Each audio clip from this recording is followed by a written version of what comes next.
विजयपूर जिल्ह्यातील इंडी तालुक्यातील मिरागी गावात हृदयद्रावक घटना घडली असून एका आईने आपल्या 3 मुलांना विहिरीत फेकून त्यानंतर स्वतः आत्महत्या केली आहे। राजश्री शंकरप्पा हलूर वय 28 या आईने आत्महत्या केली, तर अनुश्री वय वर्ष 6, तनू वय वर्ष 3 आणि संतोष वय वर्ष 1 यांना विहिरीत फेकून दिले आणि त्यानंतर स्वतः विहिरीत उडी मारली।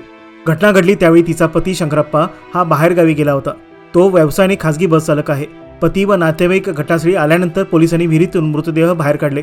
रात्री उशिरा मृतदेह बाहेर काढून शवविच्छेदनासाठी इंडी तालुका रुग्णालयात पाठवण्यात आले। या प्रकरणी पती शंकरप्पा यांनी पत्नी राजश्री हिच्यावर मुलांच्या मृत्यूस जबाबदार धरत तक्रार दिली आहे, तर तिच्या कुटुंबियांनी ही आत्महत्येची घटना असल्याचे म्हटले आहे। या घटनेमागील कारण मालमत्ता की दुसरे काही याबाबत सत्य पोलीस तपासातून समोर येणार आहे। शवविच्छेदन करण्यात आले असून चौघांचे मृतदेह कुटुंबियांच्या ताब्यात देण्यात आले आहेत। इंडी ग्रामीण पोलीस ठाण्यात गुन्हा दाखल करण्यात आला आहे।